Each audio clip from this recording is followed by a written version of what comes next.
Good afternoon, church. Pastor Craig here. I'm sitting outside the church by these lovely flowers, and I thought I'd bring something along with me, something that we are all becoming very familiar in. These lovely things called masks. Did you know that masks are in the Bible? It is. And actually, Paul talks about having not worn a mask. Interesting. In times when we're being told we should be wearing masks, Paul was saying he didn't. But of course, it wasn't a physical mask. He's talking about a spiritual mask. He makes a statement in 1 Thessalonians chapter 2 and beginning at start at verse 3. For the appeal we make does not spring from error or impure motives, nor are we trying to trick you. He's talking about sharing the gospel with people and what his heart's desire was. On the contrary, we speak as those approved by God to be entrusted with the gospel. We're not trying to please people, but God who tests our hearts. You know, we never used flattery, nor did we put on a mask to cover up greed. God is our witness. We were not looking for praise from people, not from you or anyone else, even though as apostles we could have asserted our authority. Paul's talking about how he could have put a mask on, a spiritual mask, to cover up impure motives for sharing the gospel. But he's saying, I didn't wear a mask. My motives were pure when I was with you. What were his motives? Instead, we were like young children among you. Just as a nursing mother cares for her children, so we cared for you.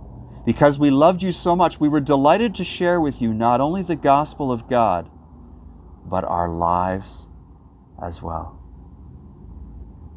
You know, this past weekend, things changed in the city of Estevan. COVID became a reality for us. We now have confirmed cases in the area.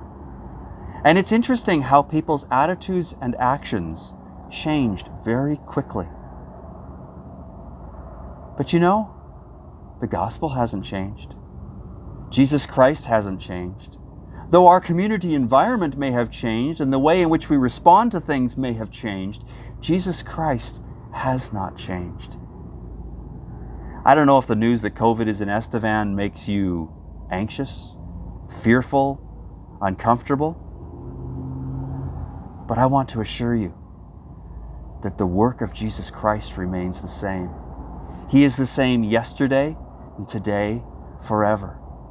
He's the one, as we've been learning through the book of Job, that we can lean on, that we can experience as our Redeemer, that we can experience as the one who provides us strength and comfort. It's His Spirit that will minister to us and through us, speaking words of comfort in times when we don't even know what to ask or to pray because we're so confused about everything going on in the world around us. And yet His Spirit is there to minister to us. And our Heavenly Father, He's still got this. He's still in control, and He will still be glorified. You know, the motivation that Paul speaks about for sharing the gospel with the people in Thessalonica was one of desiring to honor God and to care for others. Life may have changed a little bit for us in Estevan, but our calling hasn't changed. Let's continue to seek to love God with all our heart, soul, mind, and strength. And let's continue to seek to love and care for others in whatever that looks like. I want to assure you of my love for you and of my desire to care for you as a pastor. I know I'm brand new and many of you I haven't even met yet. My heart's desire is still the same though. And I know that I can speak for the Board of Elders who would express the same thing as well. May our desire as a church family be to continue to grow in understanding and the reality of what it means to love Jesus and to love others. Let's not put on spiritual masks and hide impure motives. Let's have pure motives. Let's seek to share the gospel with others. Let's seek to share God's love with others. Let's seek to care for one another as we continue this journey together. Over the next couple of weeks, unfortunately, you will not be receiving a video update from me. It's not because I don't care for you and don't love you, but it's because I'm going to be on vacation.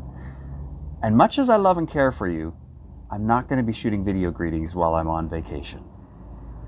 But I will when I get back. This Sunday, I'll still be around as we celebrate communion together. Just a reminder, if you wish to participate in communion, you will need to provide your own elements and have those available for you and your family. Unfortunately, we are not able to share the elements at this time, and so you will need to bring for yourself and for your family. If you'd prefer not to partake of elements, that's fine. We can still celebrate communion together and remember what Christ has done for us. That will be part of the service on Sunday. And then after church, I'll begin holidays, and for a couple of weeks, Amy and I will be away.